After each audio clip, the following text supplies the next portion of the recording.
Hi, I'm Rebecca Lenkiewicz, and I wrote and directed Hot Milk. Hello, my name is Vicky Krieps, and I am Ingrid in the film. I'm Fiona Shaw, and I play Rose. Hi, I'm Emma Mackey, and I play Sophia in Hot Milk.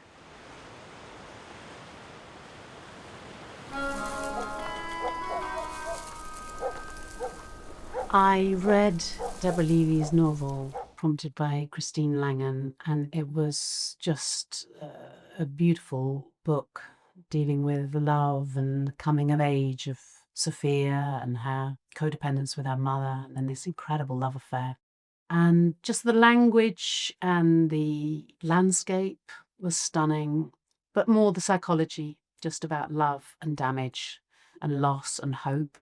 And that's what drew me to it. I just wanted to adapt it and make it incredibly muscular and female. I was already from a long time before a fan of Deborah Levy's work, but then when I had the script, I had never read a script like that. It was not really a script, it was something I cannot describe to you. It was abstract, very concrete at the same time, very real, very dreamy, like poetry. It had words, but these words were moving and they were talking to each other. And I never had read a script like that, so I knew I wanted to be part of this journey. Ingrid is very much the woman I always think I have to be. I have to be cooler, I have to be more free, I have to be open. Suddenly I was asked to be that, and it helped me understand that I always was that woman. Well, what drew me to Rebecca's script was Rebecca. It's very unusual to have somebody who writes a script and is directing the film. And that was very attractive because you know that the thing is going to be held tightly. Also, I had read Deborah Levy's book, which I mean is a wonderful book because Deborah has a way of drawing very unusual strands. She seems to go in every direction with every character. So there's plenty to enrich your understanding. I mean, Rebecca's writing is so precise and poetic and allows for a lot of freedom. So you feel safe enough to play and to explore the mother-daughter relationship, the carer-patient relationship, and finding the cracks of light in what is most of the time something that's very charged and very painful for both of them. The relationships between the characters are very complex. The mother and the daughter, there is love, but it is so hard to excavate, and yet both are desperate to be loved. But the daughter hasn't learned how to love.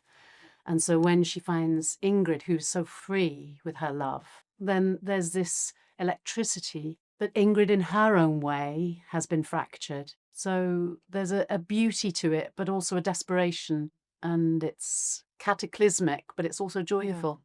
We play certain dynamics, but there are other dynamics that the camera sees. Yes, exactly. You have these two women who are playing to different music in a way, but are sort of one and the same.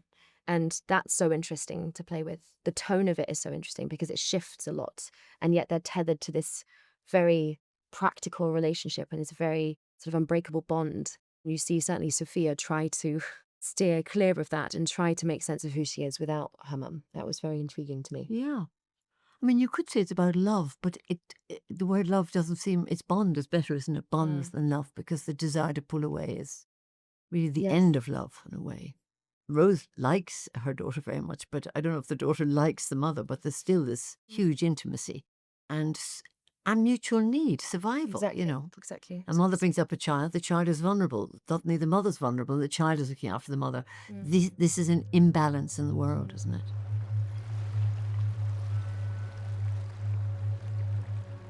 I give a film and everyone who has made that film out to the world. Yeah. And in this film, the end is quite particular. People will make different decisions about the end. And I like that something is open. I hope they take themselves from the film. Everyone can take away the unspoken connection between a mother and daughter specifically, but a parent and a child. And I think it speaks to all of us. They're both brave. Bea was very brave to try and have that relationship, and the mother's very brave to try and see a doctor who might cure her. I think it's about the bravery of ordinary people. I have always loved the film Fear Eats the Soul. I've always loved the fact that it's very difficult to have freedom and love in that film. It's not something I could put words on, but it made me feel of Bergman because of something. Persona or something Yeah. about female energy that is very there. Whatever happened to Baby Jane? Mommy dearest? Persona? Cinema it can be epic, it can be intimate, but finally it's just, for me, it's whether I'm in a different place at the end of a film than where I started. You know, to me it's trying something, really trying, because most of the time we live our lives and we don't really try anything. And because it's so hard, you know, we are in the hamster wheel. You have to go to work, you have to go home to look after your kids, you have to call this, and we have no time. And only people who make movies get the time and freedom to break all these walls and actually try something, really try and guide you somewhere or give you an idea or show you something. And you could call it escapism, or you can call it going into another world, you know, and I think we all need to go into other shoes, into other worlds. Empathy is very important at the moment, and I think cinema is incredible for that. Just suddenly you can be anywhere in the world experiencing something with someone, and that is so incredible.